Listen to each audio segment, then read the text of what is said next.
오늘은 이제 아브라함을 방문하신 하나님, 이 땅의 모든 자연인 그리고 불신자들 다 모두가 죄와 사망에 빠져서 영적으로 죽어 있는 상태다라고 말할 수 있습니다. 이 상태로는 하나님을 볼 수도 없고 또 알 수도 없고 찾을 수 없기 때문에 인간이 스스로 하나님을 믿고 따른다는 것은 불가능하죠. 오직 하나님께서 그 은혜로 죄인들에게 자신을 열어서 보여주고 또 알려주시고 가르쳐 주셔야만 비로소 인간은 하나님을 찾을 수도 있고 믿을 수도 있게 됩니다. 그래서 우리 기독교를 하나님께서 찾아오시는 종교, 하나님께서 말씀하시는 종교라는 의미에서 계시의 종교라고도 말씀하죠. 그런 의미에서 우리가 계속 보고 있는 이 아브라함의 신앙도 고향, 친척, 아버지 집을 떠나서 그때부터 부르시고 매 순간마다 하나님의 찾아오심과 알려주심과 가르쳐주신 그 은혜로 다 연결되어 있음을 보게 되죠. 오늘 18장도 그러한 하나님의 방문으로 아브라함을 찾아오시는 그 장면으로 시작이 됩니다. 그런데 이번에 하나님이 아브라함을 찾아오신 것은 조금 특별하죠. 하나님이 지금까지 수차례 여러 번 아브라함을 찾아오셨지만 주로 어떻게 해요? 환상 중에 말씀하시거나 아니면 그냥 말씀하시는 것이 대부분이었습니다. 이제 오늘 본문은 어떻게 해요? 사람의 모습으로 찾아오셨어요. 그러므로 이번 방문은 너무나 특별한 하나님의 방문이다라고 말을 할 수 있겠습니다. 오늘 본문은 이렇게 시작하죠. 여호와께서 마므레의 상수리 나무들이 있는 곳에서 아브라함에게 나타나시니라. 날이 뜨거울 때에 그가 장막 문에 앉아 있다가라고 말합니다. 자, 뜨거울 때 말씀 보니까 더운 그때, 그래서 그날의 가장 더운 때라고도 볼 수 있죠. 태양이 중천에 떠 있는, 그리고 하루 중에 가장 무더운, 이 지역은 가장 더울 때가 섭씨 65도까지 이렇게 올라간다고 합니다. 그래서 대부분 이 시간은 뭐 하죠? 중동지역 오침 시간이 있죠. 더울 때는 잠을 청하고 또 심을 통해서 해가 질 때까지 푹 쉬는 그런 모습이 있습니다. 아브라함도 아마 오전 일을 다 마치고 가장 더운 데를 피해서 아마 휴식을 취하고 있는 바로 그때인 것 같습니다. 바로 그때 하나님께서 아브라함에게 나타나신 거죠. 전 문맥을 쭉 살펴볼 때 당시 아브라함은 자신 앞에 나타나신 분이 누구인지 하나님인 줄 알았을까 몰랐을까요? 몰랐는 것으로 보여집니다. 2절 보면 이렇게 말씀하죠. 눈을 들어본 적 사람 셋이 맞은편에 서 있는지라 그가 그들을 보자 곧 장막 문에서 달려나가 영접하며 몸을 땅에 굽혔다 말합니다. 아브라함은 자신을 찾아온 여호와 일행이 생명부지에 나그네였음에도 불구하고 그들의 신분이나 나이 등을 전혀 묻지를 않아요. 그냥 그들을 어떻게 아주 귀하게 섬기고 또한 온갖 예의를 다 갖추어서 따뜻하게 영접하고 정성을 다해서 친절을 베푸는 모습을 오늘 본문을 통해 보게 됩니다.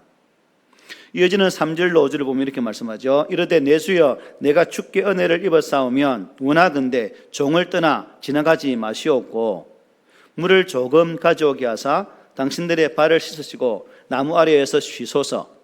내가 떡을 조금 가져오리니 당신들의 마음을 상쾌하게 하신 후에 지나가소서.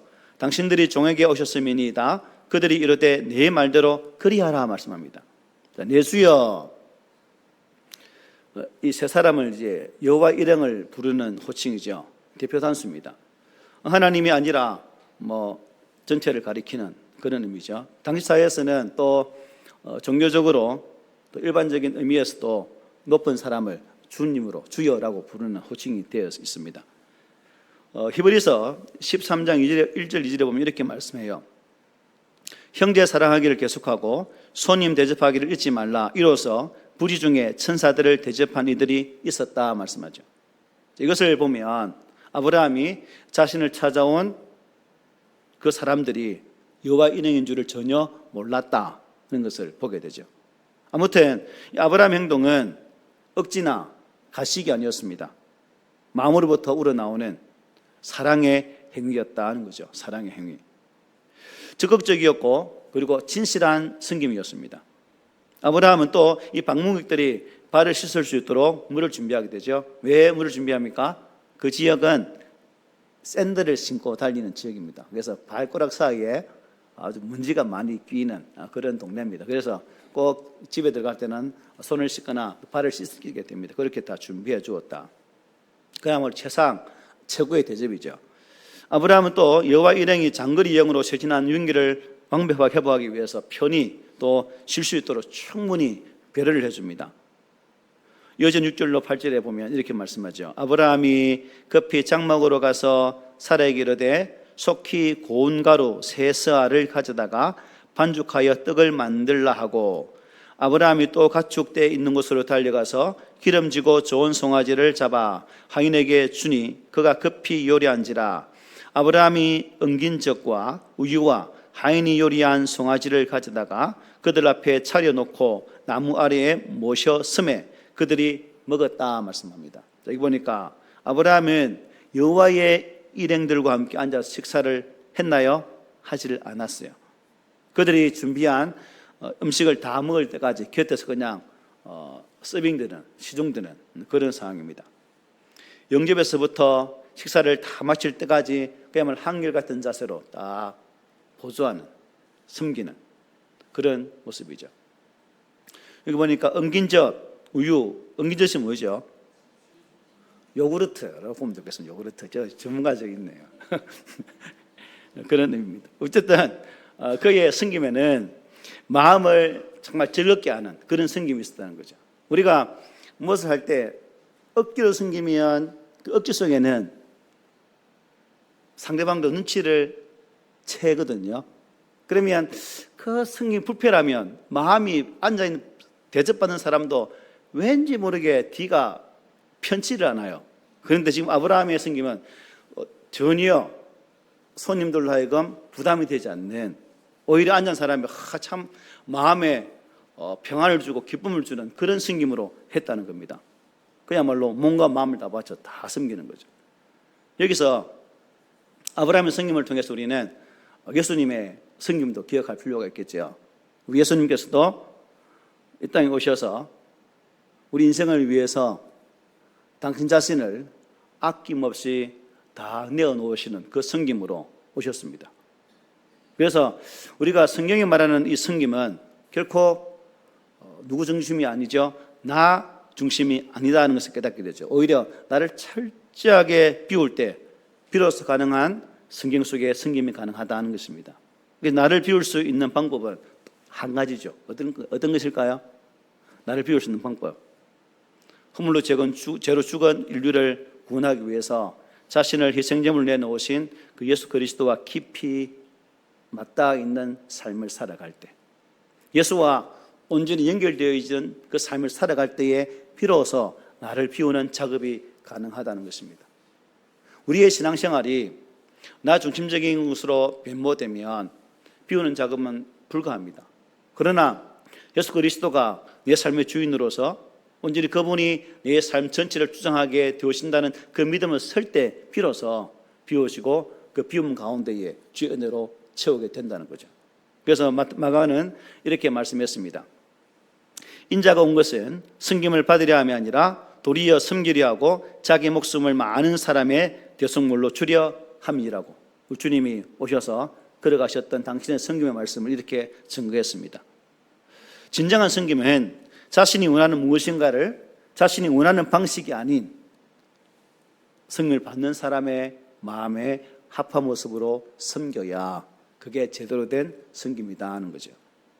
자신이 가장 귀하게 여기는 것은 물론 하나밖에 없는 소중한 것까지 내어놓을 수 있는 그런 섬김, 아낌없이 나누어주는 그런 섬김, 철저하게 비워진 마음 없이는 할 수 없는 그런 것이죠. 그래서 이런 의미의 섬김은 더할 나위 없이 아주 높고 순수한 또 최고의 사랑의 모습이다라고도 볼 수 있는 거죠. 우리가 좋은 단어를 쓰면 지고지순한 사랑의 모습이다 하는 겁니다. 예수 그리스도와 친밀히 맞닿아 있는 삶, 예수와 온전히 관계를 맺고 그분과 소통하며 살아가는 자만이 할 수 있는 섬김의 자세죠. 그러므로 우리가 이것을 보면서 아브라함에게 있는 이러한 변화의 모습, 할례를 받고 할례 받은 이후에 조금 더 하나님과 가까워지고 밀착되어진 그런 모습으로 살아가는 아브라함, 그리고 그 이후에 여호와의 일행을 만났을 때에 그는 최선의 모습으로 그를 숨기는 그 모습 속에서 하나님께서 13년 동안 만나주지 아니했을 때 이후의 과정이 아브라함의 삶 속에는 많은 변화를 가져왔다. 그리고 그렇게 할례의식을 통해서 더욱 하나님의 약속의 은혜 앞에 선자로 점점 변화되어지는 그 모습을 우리는 볼 수 있다는 사실입니다. 그러므로 우리가 이런 말씀을 보면서 하나님께서 우리 각 심령들에게 아브라함이 보여주신 이러한 은혜의 모습이 우리의 삶의 자리에서 있어져야 한다는 것이죠. 하나님의 부르심 앞에, 또 설령 하나님의 부르심이 아니라 우리 안에 어떤 부지 중에 어떠한 성김의 현상이 있을지라도 그 일들을 잘 감당하게 되어지는, 좀 예수를 섬기듯 우리 집에 찾아온 손님도 마찬가지겠지만 가정을 예를 들어도 되겠고, 직장도 예를 들어도 되겠고, 사업장 예를 들어도 되겠죠. 그 어느 곳에서는 학생이면 학교에서도 마찬가지죠. 모든 현장에서 가장 최선을 사는 것이 최고의 승김으로 나타나게 된다는 것을 깨닫게 됩니다. 여러분, 사막을 끝까지 걸은 사람만이 시원한 오아시스의 물을 마실 자격이 있다는 말이 있습니다. 숨기기 위해서 내어놓아야 할 대가가 아무리 많을지라도 기꺼이 지불할 수 있어야 된다는 거죠. 그리고 심지어는 목숨까지도 내어놓아야 됩니다. 선택받은 통로, 저도 여러분도 선택받은 자들이죠. 결국 선택받은 자로서의 통로로 쓰임받기 위해서는 마땅히 감당해야 될 신앙의 길입니다. 전도서 11장 1절에는 이렇게 말합니다. 우리 함께 읽어볼게요. 시작. 너는 내 떡을 물 위에 던져라. 여러 날 후에 도로 찾으리라. 아멘. 이러한 약속대로 보상은 어떻게 해요? 확실하다는 거죠. 보리밥이 너무 맛있었습니까? 이제 썩이 찹니까? 얼굴이 네, 빨리 마칠게요. 실제로 본문은 이렇게 이어집니다. 9절 10절을 보면 이렇게 돼요. 그들이 아브라함에게 이르되 내 아내 사라가 어디 있느냐? 대답하되 장막에 있나이다. 그가 이르시되 내년 이맘때 내가 반드시 내게로 돌아오리니 내 아내 사라에게 아들이 있으리라 하시니 사라가 그 뒤 장막 문에서 들었더라 하고 말씀하죠. 나그네들은 길을 가다가 우연히 아브라함의 장막에 선 것일까요? 아니죠. 우연히 그것에 선 것이 하나님은 분명히 뜻을 가지고 아브라함의 그 집 곁을 오게 되었습니다. 왜일까요? 왜? 아브라함에게 약속하셨던 그 약속을 다시 한 번 더 확실하게 확인시켜 주기 위해서 오신 거죠.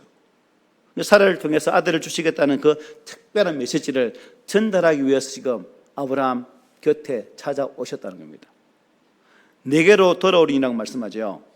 이 말씀 우리가 집중할 필요가 있습니다. 어떤 사건에 친히 개입하셔서 역사하시겠다는 하나님의 의지가 담겨있는 말씀입니다. 내가 너에게 흠말한 것이 아니라 내가 돌아오면 반드시 네게 약속한 그것이 네 삶에 이루어져 있을 것이다 라는 이 확실한 하나님의 의지가 담겨있는 말씀이죠. 지금은 내가 언약 가지고 네 앞에 찾아왔지만 너는 이맘때에 다시 오면 그 언약이 네 삶에 실제로 이루어진 것을 보게 될 것이다 라는 말씀이죠. 하나님의 방문 그리고 그의 깨달음, 만나는 모든 상황 등에는 반드시 하나님께서 의도하신 분명한 목적이 있다는 것입니다. 우리가 삶을 살아가면서 말씀을 보고 또 말씀을 통해서 주변 환경을 살아갈 때에 그 말씀이 내 가슴 속에 무언가를 탁 칠 때 하나님은 의미 없이 나를 치는 것이 아니겠죠. 깨달음을 주시는 것이 아니겠죠.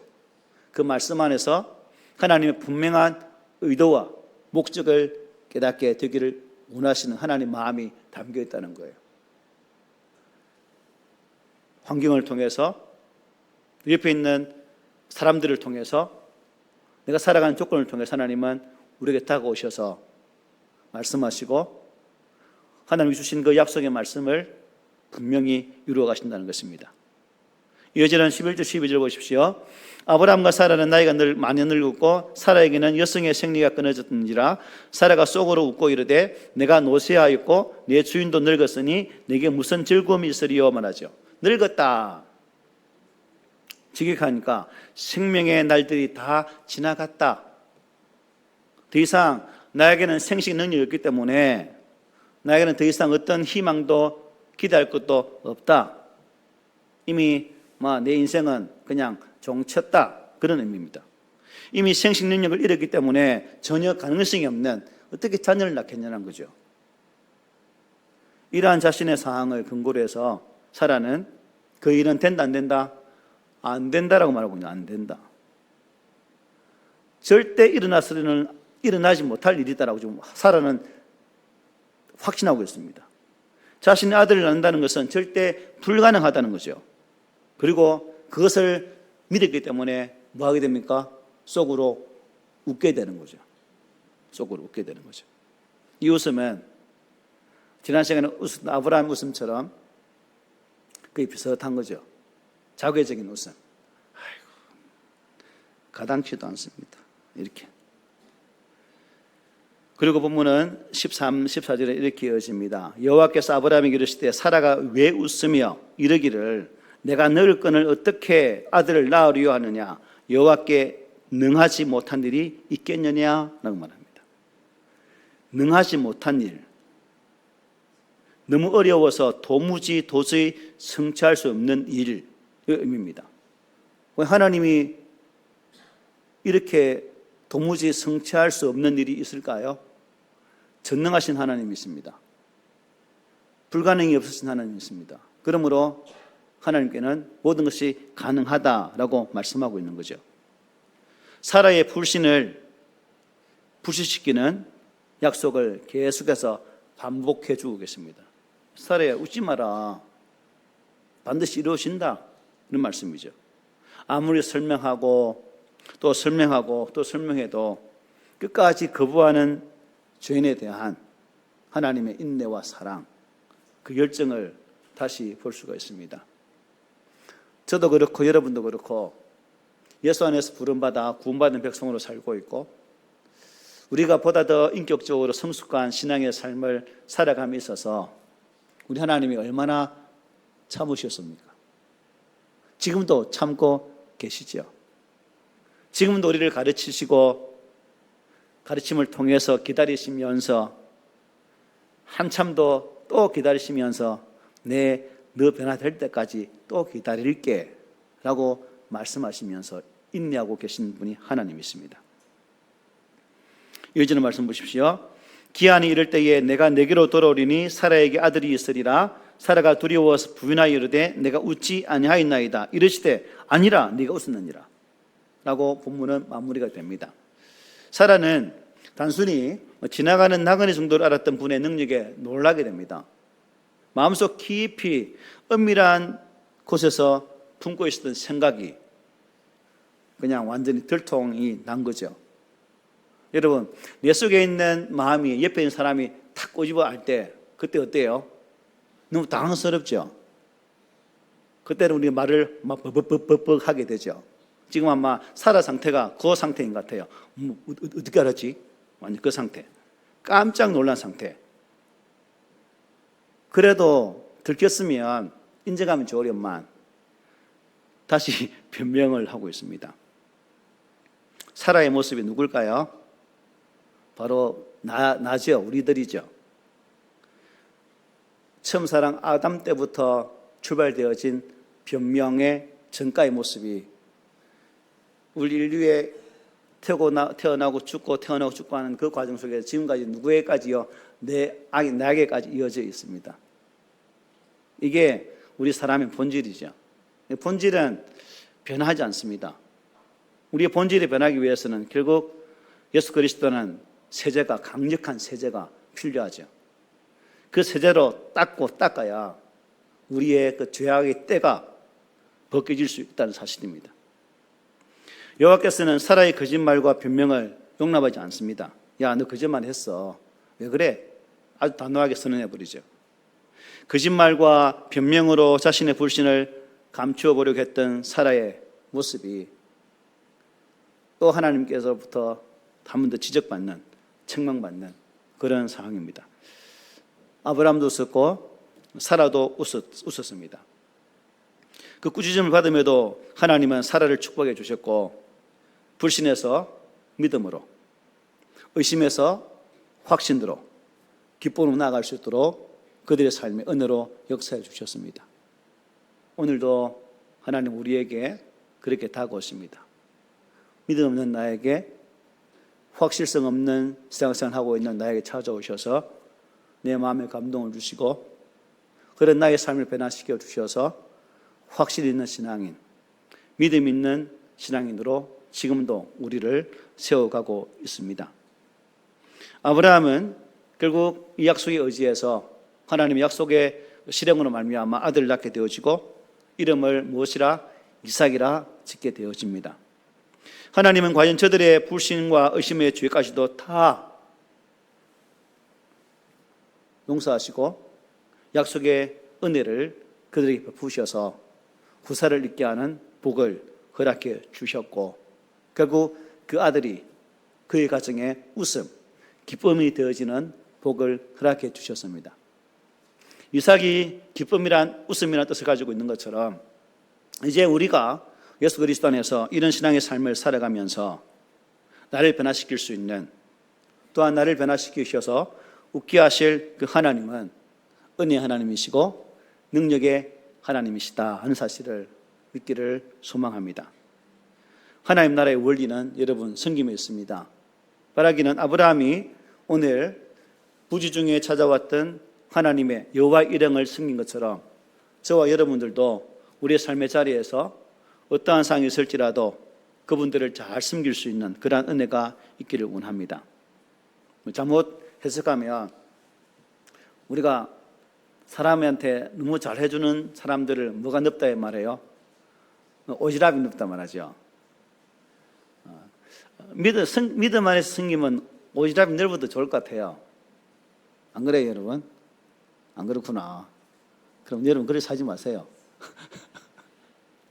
오지랖 넓은, 믿음 안에서 섬김에 오지랖 좀 넓은 사람은 살았으면 좋겠습니다. 마태복음 25장에 보면 하나님께서, 예수님께서 양과 염소를 구분하는 장면이 나와요. 그래서 그 중에서 25장 31절 46절이지만 너무 길어서 제가 35절부터 40절을 따왔거든요. 그러니까 한번 읽어드릴게요. 내가 줄일 때에 너희가 먹을 것을 주었고, 목마를 때에 마시게 하였고, 나그네 되었을 때에 영접하였고, 헐벗을 때에 옷을 입혔고, 병들었을 때에 돌보았고, 옥에 갇혔을 때에 와서 보았느니라. 이에 의인들이 대답하여 이르되 주여, 우리가 어느 때에 주께서 줄이신 것을 보고 음식을 대접하였으며 목마르신 것을 보고 마시게 하였나이까? 어느 때에 나그네 되신 것을 보고 영접하였으며 헐벗으신 것을 보고 옷 입혔나이까? 어느 때에 병드신 것이나 옥에 갇힌 것을 보고 가서 비웠나이까 하리니, 임금이 대답하여 이르시되 내가 진실로 너희에게 이르노니 너희가 여기 내 형제 중에 지극히 작은 자 하나에게 한 것이 곧 내게 한 것이니라고 말씀해요. 자, 여기를 보면 예수님께서 양과 염소를 구분하죠. 양과 염소를. 그 기준이 뭡니까? 즉 영생 받을 자와 영벌 받을 자. 양은 영생 받을 자고 염소는 영원한 벌을 받을 자예요. 그 나누는 기준이 뭐예요? 지극히 작은 자에게 행한 것, 그리고 행하지 않는 것, 그것으로 구분한대요. 지극히 작은 자에게 섬김의 삶을 살았는가, 그렇지 아니했는가. 즉 구원받는 믿음이란 여러분 종교적인 행위로 판별되기 이전에 하나님의 은혜가 있는 마땅한 이런 삶을 사는 그 태도로 판별된다는 것입니다. 단순히 행위가 아니라 믿음의 삶을 통해서 하나님의 은혜로 드러나는 삶, 이것이 기준이 된다는 거죠. 이 기준으로 우리 성도들이 나를 점검하고 살펴보는 신앙이 되었으면 좋겠습니다. 우리의 신앙 연수가 그냥 연수만 잘하는 것이 아니라 이런 아브라함의 모습이 우리의 모습이 되어지고, 또 주님이 예를 들어서 말씀하셨던 양과 염소의 구분 속에서 믿음 안에서 하나님 은혜로 숨기는 이러한 아름다운 자세를 통해서 하나님의 거룩한 영원한 은혜 자리에 들어갈 수 있는 그 복을 경치하는 그런 성도로 살아가셔야 되지 않겠습니까? 우리가 끝끝내 이 믿음의 삶을 사셔서 이런 은혜로 나가는, 그리고 그 복을 누릴 수 있는 하나님 자녀가 되기를 오늘 말씀으로 부탁을 드립니다. 아멘.